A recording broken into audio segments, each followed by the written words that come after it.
रहे हैं विविध भारती राष्ट्रीय सेवा, देश की सुरीली धड़कन। कार्यक्रम सखी सहेली।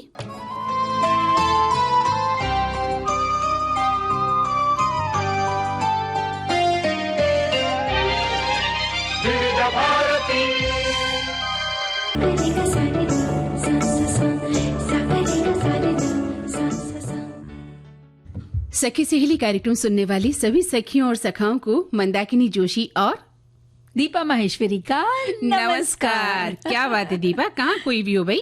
अरे क्या आज खोई हुई नहीं थी। आप ये देख रही हो ना कान में, ये कान में हटाओ से क्या बात है, कार्यक्रम शुरू हो गया है भाई। कार्यक्रम तो शुरू हो गया, लेकिन जिस वजह से हम सब जुड़े हैं, आप, मैं और हमारा ये पूरा सखी सहेली का परिवार, संगीत। हाँ, तो संगीत तो हम इस कार्यक्रम में सुनवाते ही हैं। अलग से संगीत सुनने की क्या जरूरत है आपको? एक खास दिन है आज। अच्छा, एक खास नहीं, बहुत खास दिन है आज। वर्ल्ड म्यूजिक डे है। अच्छा, तो इसके लिए आप कुछ खास सुन रही थी? इसके लिए खास सुन रही थी, हमारे दोस्तों को भी सुनवाएंगे। ऐसी बात नहीं कि हम अकेले अकेले सुनेंगे। बिल्कुल सही कहा आपने। और देखिए, संगीत तो हमारे जीवन में हर पल है ना? बिल्कुल बिल्कुल, पल पल जुड़ा हुआ है। और हम सभी जानते हैं कि जो ये संगीत है, इसको अगर हम शास्त्रों की माने ना, तो कहा गया है कि संगीत को ईश्वर के समान है, ईश्वर का दर्जा दिया गया है। और ये तन और मन दोनों को शांत करता है। और हमारे मन में कई बार क्या होता है, अंतर्द्वंद चल रहे होते हैं, उनसे हमें छुटकारा भी दिलाता है। हमारे तनाव को दूर करता है, फुर्र से उड़ा देता है। और योग की तरह ही हमारे शरीर, हमारे मन और हमारे दिमाग को साध कर हमारे तन मन को, हमारी आत्मा को शुद्ध करता है। बिल्कुल, बहुत सही। आपने तो मेरे सारी मन की बातें बोल दी, मैं क्या बोलूं? कुछ नहीं बोलना आपको सिर्फ ये बोलना है कि आज हम किन किन विषयों पर बात करने वाले हैं। अच्छा, चलिए तो हम विषय बता देते हैं अपने साथियों को। महानवमी है आज। शक्तिपीठ अंबाजी मंदिर गुजरात, हम जो सारे शक्तिपीठों की हम बात कर रहे हैं, चर्चा कर रहे हैं, तो आज अंबाजी मंदिर पर हम चर्चा करने वाले हैं। सखी विशेष में आज हम लेफ्टिनेंट कर्नल अनुजा वरुड़कर के बारे में बात करेंगे। बिल्कुल। और बहुत सारे दिन है, और हमारे कुछ साथियों ने लिखा भी, आज तो ऐसा लग रहा है दिवसों का दिवस है। हाँ, तो कुछ ऐसा ही हो गया है साथियों। कौन कौन से दिवस हैं ये बता देते हैं। राष्ट्रीय स्वैच्छिक रक्तदान दिवस है आज, और सैन्य नर्सिंग सेवा का स्थापना दिवस है, और अंतर्राष्ट्रीय वृद्धजन दिवस है। बिल्कुल। तो बहुत सारे दिवस भी हैं और कुछ खास बातें भी हैं, लेकिन खास बात ये भी है कि हर दिवस और हर हमारे विषयों पे फेसबुक पर हमारे साथियों ने बहुत सारी बातें लिखी। हाँ, बिल्कुल। तो हमारे सभी सुनने वालों को हम महानवमी की बहुत बहुत शुभकामनाएं तो दे दें। जी बिल्कुल। आज का ये दिन जो है नवरात्र का 9वां दिन है, और आज माँ सिद्धिदात्री की पूजा की जाती है। पुराणों में कहा गया है कि माँ की पूजा अर्चना से व्यक्ति को हर प्रकार की सिद्धि प्राप्त होती है। तो मार्कंडेय पुराण के अनुसार अगर हम बात करें तो अणिमा, महिमा, गरिमा, लघिमा, प्राप्ति, प्राकाम्य, ईशित्व और वशित्व, कुल 8 सिद्धियां हैं जो माँ सिद्धिदात्री के पूजन से हमें मिलती हैं। जी, और आज का दिन देवी दुर्गा और राक्षस महिषासुर के बीच हुए युद्ध से भी जुड़ा हुआ है। ये युद्ध अच्छाई और बुराई के युद्ध का भी प्रतीक माना जाता है। महानवमी वो दिन है जब माता और महिषासुर के बीच हुए लंबे युद्ध के बाद उसे घातक रूप से घायल कर दिया था। अगले दिन युद्ध के 10वें दिन देवी ने आखिरकार राक्षस को परास्त किया था। यही कारण है मंदाकिनी जी की महानवमी के उत्सव के दौरान देवी दुर्गा की पूजा उनके महिषासुर मर्दिनी अवतार या महिषासुर का वध करने वाली के रूप में भी किया जाता है। बिल्कुल सही कहा आपने। और आज के दिन कन्या पूजन भी कराया जाता है। छोटी छोटी कन्याओं को हम घर पे बुलाते हैं, जी है ना, और उन्हें माँ के दिव्य जो अस्तित्व के अवतार के रूप में उनका सम्मान करते हैं। उनके लिए भोजन का आयोजन करते हैं, जिसमें हलवा, पूरी, काले चने और भी बहुत सारी चीजें बनती हैं। पर ये छोटे खास हम बनाते हैं, गिफ्ट भी देते हैं हम, है ना। तो ये आज के दिन की खास बात है। और कन्या को कुछ उपहार, जैसा कि मैंने कहा, दिया जाता है, और उनसे हम आशीर्वाद प्राप्त करते हैं। बिल्कुल, है ना। तो माँ के इस 9वें रूप को हम नमन करते हैं और सुनते हैं प्यारा सा गीत। चलिए। 3 अक्टूबर विविध भारती की स्थापना का दिन। बधाई हो बधाई। हम सब के लिए ये है उत्सव का दिन। और इस दिन हमारे साथ होंगी एक ऐसी अभिनेत्री जिनके आप हैं बरसों से दीवाने, रेणुका शहाणे। लो चली में 3 अक्टूबर दिन में 12 बजे से रेणुका शहाणे हमारे साथ होंगी लाइव। विविध भारती की सालगिरह का जश्न 3 अक्टूबर दिन में 12 बजे रेणुका शहाणे लाइव। आपकी कृपा से ये शुभ घड़ी आई। हाँ जी। आज महानवमी पे हमारे बहुत सारे श्रोताओं ने बहुत सारे संदेश लिखे हैं, लेकिन उसके पहले हमारे एक श्रोता क्या कहते हैं, उनके दिल की बात वो हम सुनाना चाहते हैं। मंदाकिनी जी बताइए। कहते हैं कि सखी सहेली कार्यक्रम वास्तव में विविध भारती की शान है। इसमें सुनाई देने वाली बातचीत, सलाह, गीत श्रोताओं के दिल को छू जाते हैं। हर प्रसारण में अपनापन और सहजता झलकती है, जैसे कोई अपनी सखी से खुलकर मन की बात कर रहा हो। ये कार्यक्रम न सिर्फ मनोरंजन देता है बल्कि मार्गदर्शन और आत्मविश्वास भी बढ़ाता है। सचमुच सखी सहेली श्रोताओं की सच्ची साथी है। बहुत अच्छी बात है अगर आप सखी सहेली कार्यक्रम को अपना सच्चा साथी मानते हैं। बिल्कुल। है ना। वैसे हमारे जितने भी सखी और सखा हैं वो भी तो हमारे अपने ही है ना। बिल्कुल। और जब हम भी घर पर बैठ के सुनते हैं ना तो सच में ऐसा लगता है हम अकेले नहीं हैं, हमारे साथ बहुत सारे लोग साथ जुड़े हुए हैं। और एक श्रोता ने लिखा है कि इस दिन माँ दुर्गा के नवे स्वरूप माता सिद्धिदात्री की पूजा की जाती है। मान्यता है कि महानवमी पर विधि पूर्वक पूजन करने से भक्तों को जीवन में सिद्धि, सफलता और सुख समृद्धि प्राप्त होती है। नवरात्रि के 9 दिनों का विशेष महत्व होता है, लेकिन नवमी तिथि को खास तौर पर कन्या पूजन और हवन का आयोजन कर माता को प्रसन्न किया जाता है। घरों में, मंदिरों में, पंडालों में बृहद पैमाने पर हवन और कन्या पूजन चल रहा है। बेहद ही सुगंधित अलौकिक आभा पूरे हर्षोल्लास से वातावरण में फैली हुई है। जय माता दी। क्या बात है। और एक संदेश कहता है कि महानवमी के पूजन हवन के साथ नवरात्रि की पूजा संपन्न हुई और ये पूजा एक तरफ हमारी आस्था को बलवती करता है, दूसरी तरफ हमें हमारी ही क्षमता से परिचित करवाता है। नवरात्रि की विधि पूर्वक पूजा का संकल्प लेना एक कठिन कार्य होता है, पर जिस साधक की इच्छा शक्ति दृढ़ होती है वे इसे आसानी से कर लेते हैं। इस पूजा में हम अपनी बहुत सारे संस्कृत के श्लोक और मंत्रों का उच्चारण करते हैं जो हमें मानसिक रूप से सुदृढ़ बनाते हैं। हवन करने से आसपास का वातावरण शुद्ध होता है। एक श्रोता लिख रहे हैं कि इस दिन माँ जगदम्बे के सिद्धिदात्री स्वरूप के अवतरण पर पूजन अर्चन करने से उनके उभय स्वरूपों की गति हमें मिलती है और जिसके फलस्वरूप समस्त सिद्धियां भक्तजनों को प्राप्त हुआ करती हैं। उनके इस उभय स्वरूपों पर विनम्र हम आज नमन कर रहे हैं। जी। और एक संदेश में हमारे श्रोता ने कहा है कि इस दिन आयुध पूजा या अस्त्र पूजा भी की जाती है, जिसमें पारंपरिक रूप से हथियारों और औजारों की पूजा की जाती है।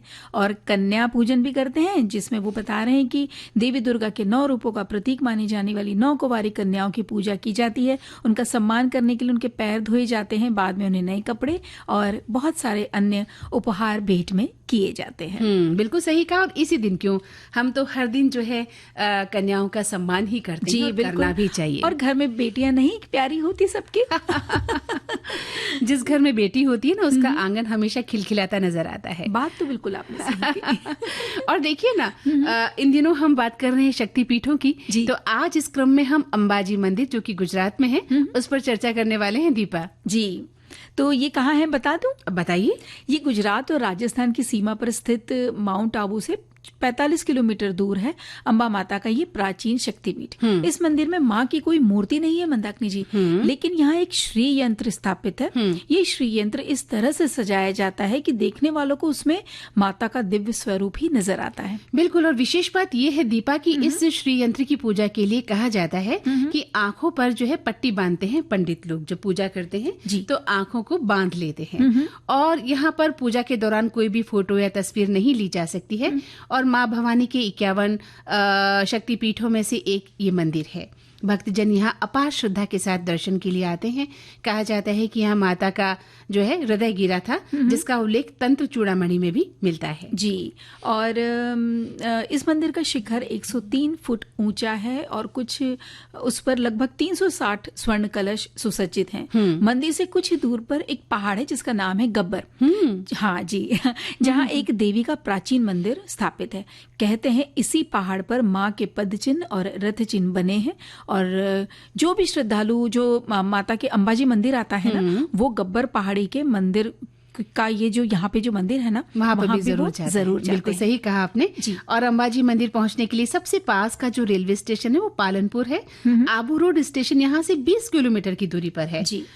बस से जाना चाहते हैं तो आप गुजरात के हर प्रमुख शहर से बस सेवा का आनंद ले सकते हैं, और आप टैक्सी से जाना चाहते हैं तो भी जा सकते हैं। और हवाई मार्ग के लिए आपको अहमदाबाद से हवाई अड्डा जाना होगा, और यहाँ से लगभग 200 किलोमीटर की दूरी पर ये स्थित है। जी, तो जैसे आप चाहे वैसे जा सकते हैं। हम कहाँ चलें? हमें चलना है गीत संगीत की दुनिया में। जीएसटी काउंसिल ने कमर्शियल बिजनेस में टैक्स को और भी सरल बना दिया है। अभी तक होटल के कमरों पर जीएसटी की 4 दरें लगती हैं। 1000 रुपए से कम कीमत वाले होटल रूम पर 0 जीएसटी है, जबकि 1000 से 2499 रुपए तक के होटल के कमरे पर 12% जीएसटी लगता था। 2500 से लेकर 7499 रुपए तक के होटल कमरे पर 18% टैक्स लगता है। इससे ज्यादा कीमत का होटल रूम है तो उस पर 28% जीएसटी लगता है। लेकिन अब होटल के कमरों पर सिर्फ 2 ही रेट लगाए जाएंगे। 7500 से कम कीमत वाला कमरा है तो 5% और ज्यादा है तो 12% जीएसटी देना होगा। हाँ दीपा। मंदाकिनी जी, हमारे बहुत सारे श्रोताओं ने अंबाजी मंदिर के बारे में जानकारी दी, जो जिस तरह से हमने उन्हें बताया बस लगभग वैसी ही जानकारियां उनकी तरफ से भी आई है, तो हमें उन्हें बहुत बहुत धन्यवाद कहते हैं। बिल्कुल बिल्कुल सही कहा आपने। हमारे श्रोताओं ने इस पर भी अपने विचार लिखे हैं, लेकिन वही जो आपने कहे थे, क्योंकि सब जो घूम कर आए हैं या जिन्होंने इसके बारे में पढ़ा है तो अपने विचार व्यक्त किए हैं। जी बिल्कुल। और बात घूमने की है अभी आपने, तो हम आपको बता दें कि लेफ्टिनेंट कर्नल अनुजा वरुड़कर, जो सखी विशेष में आज हम जिनके बारे में बात करना चाह रहे हैं, क्या खास है बताइए। भारतीय सेना के जो तीनों अंग है ना, जल थल वायु, हाँ, ये तीनों अंग में जो महिला अधिकारी वहां पे सेवारत हैं वो सवार हुई हैं एक हमारे देश में ही बनी हुई भारतीय सेना नौकायन पोत, जिसका नाम है त्रिवेणी।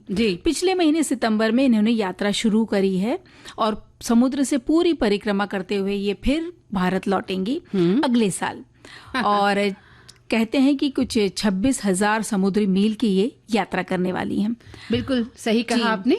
और हाँ, बताइए। ये नौकायन भूमध्य रेखा को 2 बार पार करने वाली है, और इसके अलावा कुछ साहसिक भी कहते हैं क्षेत्र, समुद्री क्षेत्र है उसको पार करने वाली हैं, जैसे कि केप लाउनविन, केप हॉर्न और केप ऑफ गुड होप। तो ये तीनों कहते हैं कि ये वाले जितने क्षेत्र हैं ना, ये बहुत ही खतरनाक भी कहे जाते हैं और चुनौतीपूर्ण भी हो जाते हैं। ये जल क्षेत्र, यहाँ से भी वे लोग गुजरने वाले हैं। बिल्कुल सही कहा आपने। हम जो लेफ्टिनेंट कर्नल अनुजा वरुड़कर के बारे में पढ़ रहे थे, तो हमें पता चला कि कितना महिलाओं में हिम्मत आई है, शक्ति आई है, साहस, उन्हें पहचाना है। उनके भीतर शक्ति तो है दीपा, हम महिलाओं के भीतर शक्ति है, लेकिन इस शक्ति को हम पहचान नहीं पाते हैं पूरी तरह से और घबरा जाते हैं, है ना। और फिर हम किसी का कहते हैं ना कि सहारा ढूंढते हैं कि कोई हमें साथ देगा तो हम ये कदम उठा पाएंगे। लेकिन जैसे ही महिलाओं ने अपनी शक्ति को पहचाना, तो आज महिलाएं कहां से कहां बढ़ रही हैं, है ना। जो परिवार तक रहती थी सीमित, वहां से निकलकर महिलाओं ने अपना जो है परचम लहराया है, और इसलिए आज हम लेफ्टिनेंट कर्नल अनुजा वरुड़कर के बारे में बात कर रहे हैं। बिल्कुल, तो बताइए। और जब ये जो निकल चुका है इनकी परिक्रमा, तो 9 महीने लगातार नाव में रहते हुए ये सारी महिला अधिकारी दल अगले साल मई 2026 में मुंबई वापस लौटेगा। मुंबई से ही शुरू हुई है इनकी सफर, और ये 4 बड़े अंतर्राष्ट्रीय बंदरगाहों से भी गुजरने वाला है ये दल। और खास बात है इस नौकायन महिला लीडर अधिकारी अनुजा वरुड़कर की, जैसे आप बता रहे थे ना, तो यात्रा को आरंभ करने से पहले उन्होंने बताया था कि उनकी ट्रेनिंग बहुत कठिन थी, और पिछले लगभग 3 साल से वो और उनकी पूरी टीम ये ट्रेनिंग ले रही है और इस मिशन की तैयारी कर रही थी। कड़ी शारीरिक प्रशिक्षण उनके चल रहे हैं और सभी उससे बहुत कठिनाई से गुजरे। उन्होंने एक इंटरव्यू में ये भी कहा कि हम तो नौसिखिए थे, हमें कुछ पता नहीं था, लेकिन ट्रेनिंग के बाद अब हमें ऐसा लग रहा है कि हम किसी भी तरीके की परिस्थितियों का सामना कर सकते हैं। जी, और ये समुद्र की जो कठिन परिस्थितियां होती है, ये तो हम सोच भी नहीं सकते कि कितनी तूफानी सिचुएशंस वहां पे आ जाती हैं, और उनका सामना करना, उस सब के लिए भी उनका कहना है कि हम सब तैयार हैं। और इस ऐतिहासिक समुद्री यात्रा के माध्यम से दृढ़ संकल्प और वीरता का परिचय देने के लिए अनुजा वरुड़कर की पूरी टीम तैयार है। बिल्कुल सही कहा आपने। हम यहाँ पर चूंकि सखी विशेष की बात हो रही है तो हमने लेफ्टिनेंट कर्नल अनुजा वरुड़कर को चुना, लेकिन उनकी टीम की सभी सदस्यों को हम यहाँ से याद कर रहे हैं क्योंकि उन सभी का मिला जुला प्रयास है, ये टीम वर्क है ना। जी। उन सभी ने मिलकर इस हिम्मत को अपने भीतर महसूस किया, तब जाकर वो इतना बड़ा अभियान जो है करने में अपने आप को सफल पा रही हैं। बिल्कुल। तो दीपा, कहते हैं कि महिलाएं, हम सब कहते हैं कि हम आगे बढ़ना चाहती हैं, हम आत्मनिर्भर बनना चाहती हैं, लेकिन क्या करें, हमारे घर वाले, हमारा समाज हमारे पैरों में जो है बेड़ियां डाल देता है, हमारी तरक्की को रोकता है।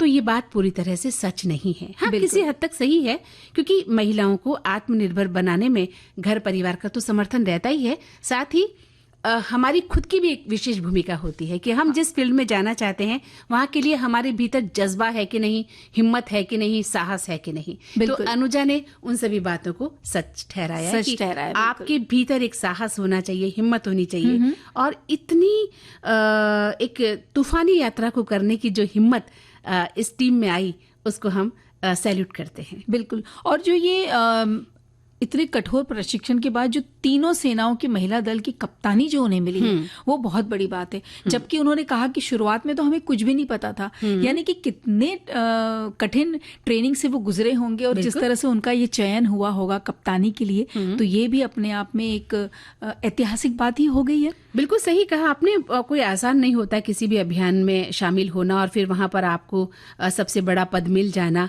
आप उस टीम की जब मॉनिटर हो जाती हैं, नेतृत्व करती हैं, तो सोचिए आपके भीतर कितना कुछ देखा गया होगा, तब जाकर आपको एक कमांड मिलती है ना, तब जाकर आप कुछ हासिल कर पाते हैं। तो ये जानी मानी जो अधिकारी हैं लेफ्टिनेंट कर्नल अनुजा वरुड़कर, आज हम महिलाओं की जो है ये आदर्श बन गई हैं। हम इनसे बहुत कुछ सीख सकते हैं जी। और हम अपनी आने वाली पीढ़ियों को सिखा सकते हैं। जो नव युवतियां हैं, जो नई नई बच्चियां हैं, वो सीख सकती हैं कि किस तरह से हम साहस अपने भीतर पैदा कर सकते हैं। जी। और हम तो ये भी कहना चाहेंगे कि अनुजा वरुड़कर और उनकी टीम, पूरी समस्त टीम को, कि आप ये कठिन एक्सपीडिशन पे जो आप यात्रा पे निकले हैं, आप सफलतापूर्वक करके आइए। देश आपका इंतजार कर रहा है और बहुत सारे खुले हाथों से, खुले स्नेह से आपका स्वागत भी करेगा। बिल्कुल सही कहा आपने। और हमें लगता है कि जब वो लौट कर आएंगे तो उसके बाद न जाने कितनी नव युवतियों को, कितनी महिलाओं को, कितनी लड़कियों को जो अपनी हिम्मत हार चुकी हैं किसी एक मौके पर, फिर से वो अपनी हिम्मत का जो है परचम लहरा सकती हैं, है ना। तो इसी उम्मीद के साथ आइए सुनते हैं ये प्यारा सा गीत। जाना हमें अब कहाँ है, तू भी यहाँ रे और मैं भी यहाँ रे, है ना। तो एक छोटा सा अंतराल हम लेते हैं और लौट के फिर से आते हैं। चलिए।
हाँ, तो इस अंतराल के बाद हम फिर से हमारे सभी सखियों और सखाओं का स्वागत करते हैं। जी हाँ दीपा, कहाँ खो गई हो फिर से? नहीं, जब बहुत सारे संदेश आते हैं ना तो हमें लगता है कि ज्यादा से ज्यादा हम उसमें शामिल कर लें, और बस जैसे ही गाना बजता है हम खो जाते हैं वापस संदेशों की दुनिया में। हाँ, बिल्कुल सही कहा आपने।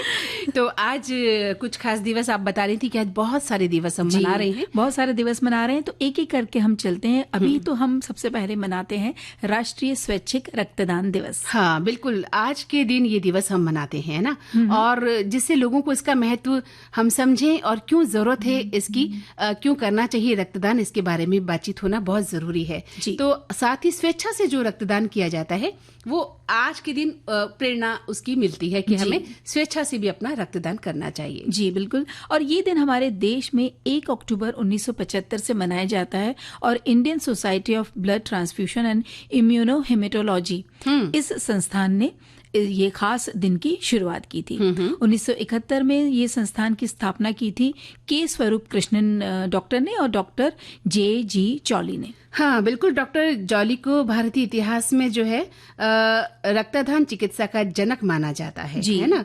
और आपने ही देश में जो है पेशेवर रक्तदाताओं से रक्त की खरीद बिक्री पर प्रतिबंध लगाने का अभियान चलाया था, जिसे आगे चलकर भारतीय सरकार की राष्ट्रीय रक्त नीति में शामिल भी किया गया था। जी, और स्वैच्छिक रक्तदान जीवन दान और आशा देने का कार्य है। दूसरों के जीवन को बचाने के लिए अवश्य हमें आगे आना चाहिए। और रक्तदान जो दिवस है, यानी आज का जो दिन है, सभी को इन मानवीय कार्यों के लिए प्रोत्साहित करने का भी दिन है, क्योंकि हर एक रक्तदान जीवन जो है बचाने की अपार क्षमता रखता है। जी, रक्तदान कोई भी वयस्क कर सकता है जिसकी आयु कम से कम 18 वर्ष हो, जिसका वजन निर्धारित वजन सीमा के अंदर हो, स्वास्थ्य सामान्य हो और कुछ विशेष दवाओं या बीमारी से संबंधित कोई अयोग्यता ना हो। यानी कुछ ऐसी बीमारी ना हो कि भाई आप कोई ब्लड डोनेशन नहीं कर सकते। हाँ बिल्कुल सही बात है, क्योंकि इसके लिए भी बहुत सारी सीमाएं तय होती हैं कि आप ब्लड डोनेट कर सकते हैं कि नहीं कर सकते हैं। तो अगर आप स्वैच्छिक रक्तदान करना चाहते हैं तो पहले डॉक्टर से बातचीत कर लें, अपने डॉक्टर से, कि आप करना चाहते हैं और आप इस परिसीमा में आते भी हैं कि नहीं आते हैं। वैसे तो जांच होती है आपकी, और उसके बाद ही आपसे रक्त लिया जाता है। और इस वर्ष की जो थीम रखी गई है वो है रक्त दे आशा दें, साथ मिलकर हम जीवन बचाते हैं। कितनी सुंदर थीम रखी गई है ना? देखिए ना कि ये थीम कहता है कि दुनिया भर के रक्तदाताओं को योगदान के लिए धन्यवाद देना, सुरक्षित रक्त और प्लाज्मा दान की आवश्यकता के बारे में और अधिक जानकारी देना। यानी रक्त दे और आशा दे। हम किसी को एक रक्तदान करके सिर्फ एक जीवन नहीं, पूरे परिवार की आशा बन सकते हैं। बिल्कुल सही कहा। जब कोई दुर्घटना होती है और खून की कमी हो जाती है, बहुत सारा रक्त बह जाता है, और जब उस व्यक्ति को इस खून की जरूरत होती है तो उस वक्त सोचिए, पता चलता है कि जो रक्तदाता होता है वो आपके लिए किसी भगवान से कम नहीं होता है। जी बिल्कुल, है ना? सही कहा। इसलिए हमेशा अपना भी ख्याल रखें और दूसरों का भी रखें, और खा पी कर तंदुरुस्त रहें। अगर आपको कभी रक्तदान देने की नौबत आती है तो आप दे सकते हैं खुशी खुशी। जी बिल्कुल। और हम संदेश ले रहे हैं या हम गाने सुने? पहले संदेश लेते हैं ना जी। तो ये एक संदेश है जिसमें कह रहे हैं कि स्वैच्छिक रक्तदान दिवस वास्तविक रूप में रक्तदान के महत्व को प्रतिपादित करता है। इससे जरूरतमंद मरीजों की जिंदगी को चिकित्सकों द्वारा बचाया जा सकता है। इसके लिए शिविर भी लगाए जाते हैं। रक्तदान करने से रक्तदाता में पुनः खून बन जाता है। इसके लिए लोगों को रक्तदान करने से कोई नुकसान नहीं है, अपितु वो इसके द्वारा किसी की भी जान बचा सकते हैं। और इस दृष्टिकोण से यह दिवस बहुत महत्वपूर्ण है। और एक श्रोता ने लिखा है कि भारत में हर साल राष्ट्रीय स्वैच्छिक रक्तदान दिवस आज ही के दिन मनाया जाता है, ताकि व्यक्ति के जीवन में रक्त की आवश्यकता और महत्व को समझा जा सके। इसे पहली बार 1 अक्टूबर 1975 को भारतीय रक्त आदान एवं प्रतिरक्षा रक्तदान विज्ञान सोसाइटी के माध्यम से मनाया जाने लगा था। भारतीय रक्त आदान एवं प्रतिरक्षा विज्ञान सोसाइटी की स्थापना सर्वप्रथम यानी सबसे पहले 22 अक्टूबर 1971 को श्रीमती के स्वरूप कृष्ण और डॉक्टर जे.जी. जॉली के नेतृत्व में हुई थी। जी, कुछ ऐसे ही जानकारी हम लोगों ने भी यही जानकारी साझा की, और हमारे जो श्रोता हैं उन्होंने भी यही विचार व्यक्त किए हैं। तो आप सभी को इस दिवस की बहुत बहुत शुभकामनाएं। जी, और जब भी जरूरत पड़े आप अपना रक्तदान अवश्य करें। अगर आप उसके निर्धारित जो भी मापदंड है उसमें आते हैं, अगर आप आते हैं तो हमें करना चाहिए। हम दूसरों को ही नहीं कह रहे। सबसे बड़ी बात होती है कि हम दूसरों को तो उपदेश देते थे, जब बात हमारी आएगी मानने पे आती है तो हम पीछे हट जाते हैं। लेकिन हम कहना चाहते हैं हमें रक्तदान करना चाहिए, लेकिन डॉक्टरी चिकित्सक परामर्श के बाद ही, है ना? उसी के बाद आप अपना स्वास्थ्य का ध्यान रखें।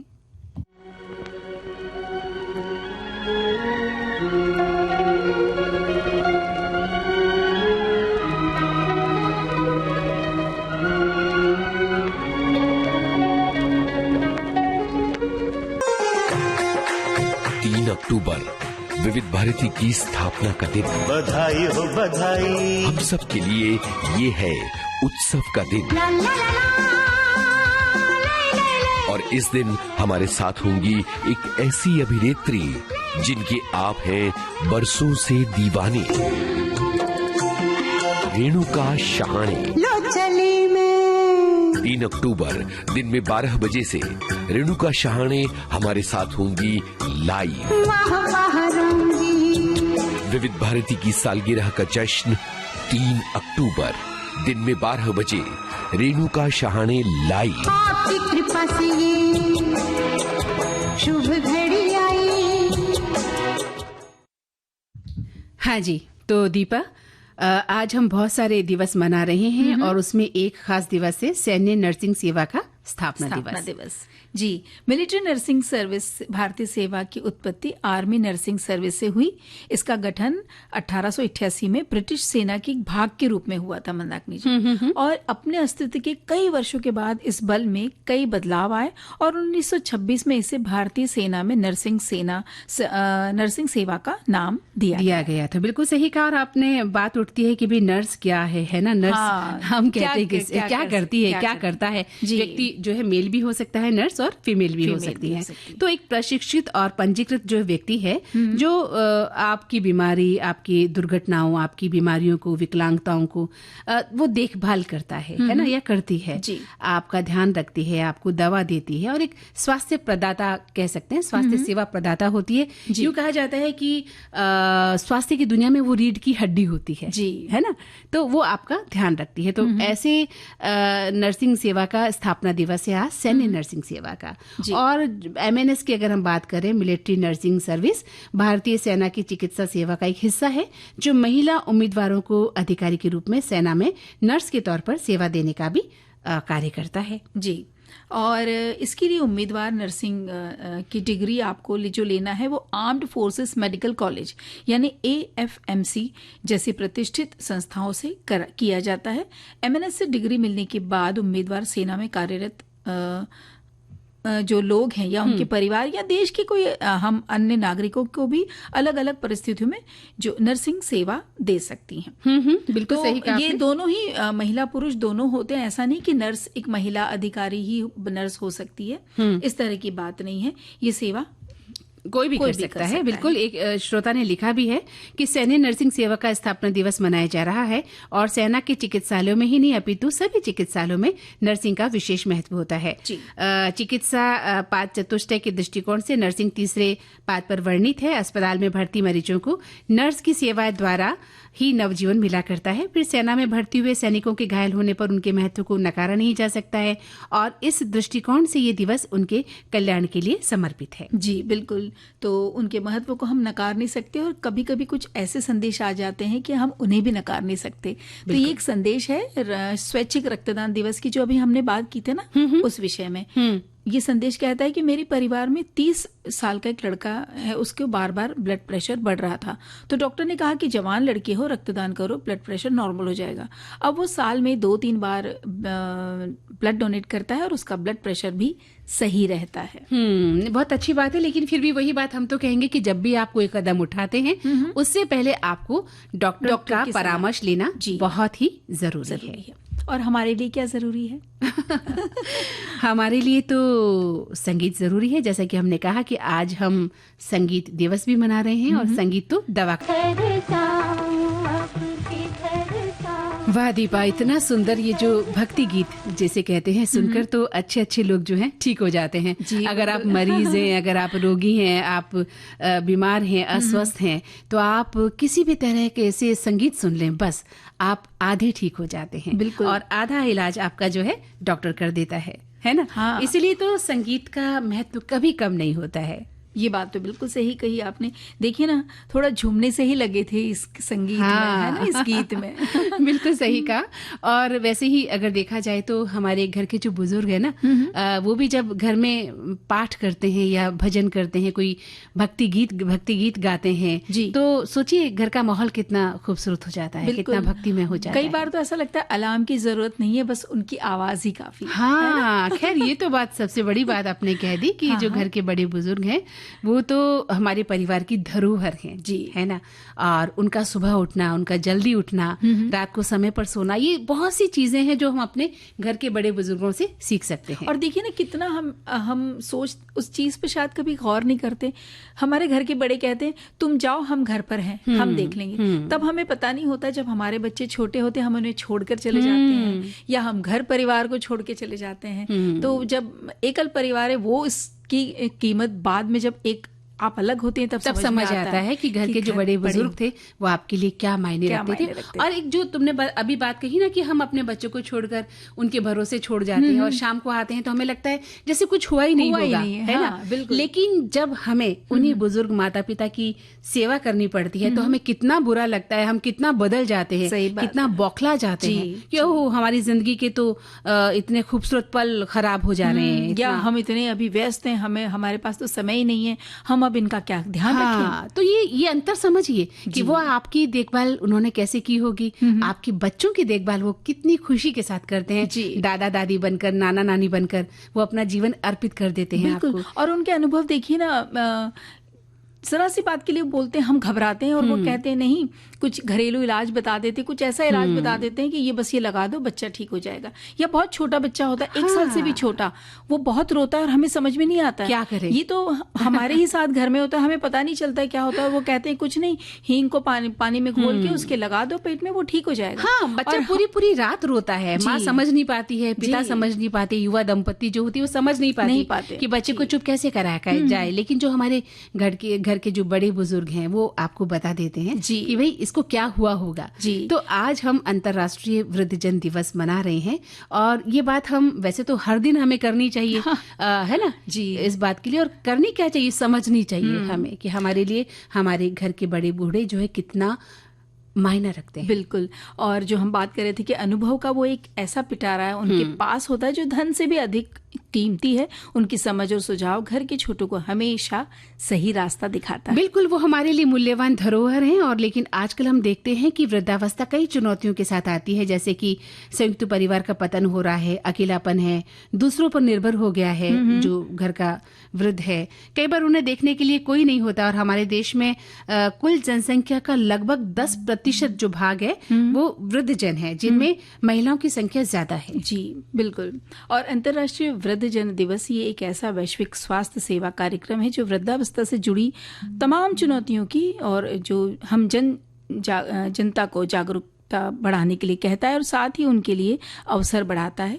ये दिन सामुदायिक संगठन, परिवार और उनके हित सोचने वाले लोगों को संगठित करता है। हाँ, और इस दिन कई राष्ट्रीय और अंतर्राष्ट्रीय संगठन मिलकर वृद्धजन के कल्याण और सम्मान की ओर ध्यान देते हैं और कई सामाजिक अभियान चलाते हैं, कार्यशालाएं होती हैं, कई प्रकार के शिविर लगाए जाते हैं और इसके बारे में बताया भी जाता है। जी, ये 14 दिसंबर 1990 को संयुक्त राष्ट्र महासभा ने 1 अक्टूबर को अंतर्राष्ट्रीय वृद्धजन दिवस की घोषणा की थी।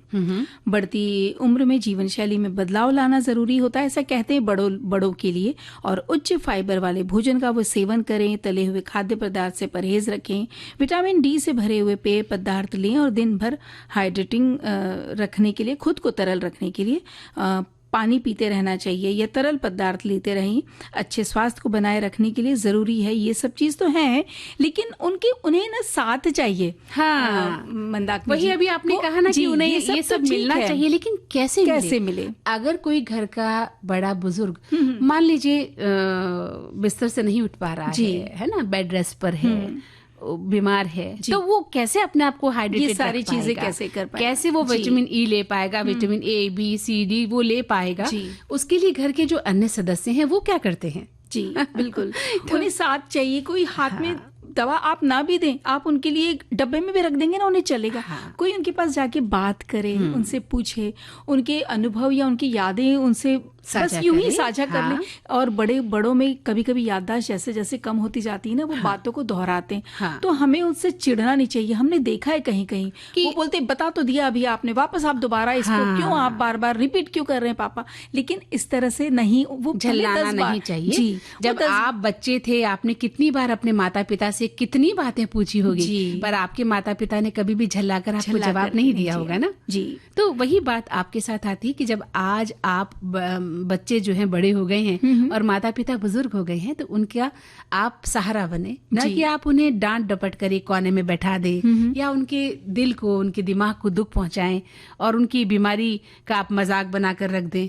आप उन्हें समय समय पर दवाएं दें, उन्हें याद दिलाएं, उन्हें हंसाएं, उनसे बतियाएं, बातचीत करें, उनका ध्यान रखें, उनके कपड़ों लत्तों का, खाने पीने का, रहने उड़ने का, वो कब कहाँ कैसे रहेंगे, क्या खाएंगे, उनका मनोरंजन कैसे होगा, उनको हंसाया कैसे जा सकता है, उनके लिए पूरा दिन कैसे व्यतीत उन्हें करना है, इसके लिए क्या दिनचर्या बनाई जाएगी, ये सब आपको जब हम खुद जाते हैं अपने मनोरंजन के लिए, कभी उन्हें भी अपने साथ लेके जाइए। देखिए वो कितने खुश होते हैं और उनके चेहरे की जो खुशी देखने में आती है ना, किसी भी तरह के कोई कीमती चीज या कोई दिन में जो दौलत उन्हें नहीं चाहिए होती है, उससे बहुत ज्यादा कीमती उनके चेहरे की वो खुशी लगेगी। कुछ इसी तरह का एक संदेश आया है कि वृद्ध जन जीवन की पाठशाला के सबसे अनुभवी छात्र होते हैं। उनके पास हर चुनौती का सामना करने की समझ और धैर्य होता है। जब भी हमें कोई मुश्किल आती है, उनकी सलाह किसी प्रकाश स्तंभ की तरह हमें सही राह दिखाती है। वे अतीत की गलियों में से सीखने और भविष्य को बेहतर बनाने की प्रेरणा देते हैं। उनके स्वास्थ्य का ध्यान रखना, उनकी छोटी छोटी खुशियों में शामिल होना हमारी जिम्मेदारी है। कितनी सही बात, बहुत सही कहा इन्होंने। और एक श्रोता ने लिखा भी है कि वृद्ध जनसंख्या किसी भी समाज के लिए मूल्यवान संपत्ति होती है। वृद्धावस्था एक प्राकृतिक प्रक्रिया है जो अवसर और चुनौतियां दोनों लेकर आती है। इन्होंने कुछ जनगणनाएं भी लिखी हैं कि इतने प्रतिशत जो है वृद्धावस्था में लोग पहुंच गए हैं। तो इन सब का कुल मिलाकर कहने का मतलब यही है कि जो बाद के वर्षों में जीवन की गुणवत्ता को बेहतर बनाने के लिए आपको सकारात्मक सोच रखनी चाहिए और इनकी मानसिक स्वास्थ्य का ध्यान रखना बहुत जरूरी है। जी बिल्कुल। और हमारे एक श्रोता ने एक गुजराती मुहावरा भेजा है कि गैड़ा गाड़ा वारे। ये मतलब है, गैड़ा का मतलब है वृद्धजन, गाड़ा का मतलब है गड्ढे में फंसी बैल। गाड़ी को उनके अनुभवों से आसानी से, वारे मतलब बाहर निकाला जा सकता है। यानी अगर आपकी गाड़ी कहीं गड्ढे में फंस गई है तो हमारे घर के बड़े उनके अनुभव से उस फंसी हुई गाड़ी को हम बाहर निकाल सकते हैं। तो दीपा, इसी तरह से हम अपनी जिंदगी में झूमे, नाचे, गाएं और हमेशा मुस्कुराते रहें। इन्हीं शुभकामनाओं के साथ अब कार्यक्रम का जो वक्त है हमें इजाजत नहीं दे रहा कि हमें और बातचीत करनी होगी। तो सखी सहेली कार्यक्रम से मंदाकिनी जोशी और दीपा माहेश्वरी का नमस्कार।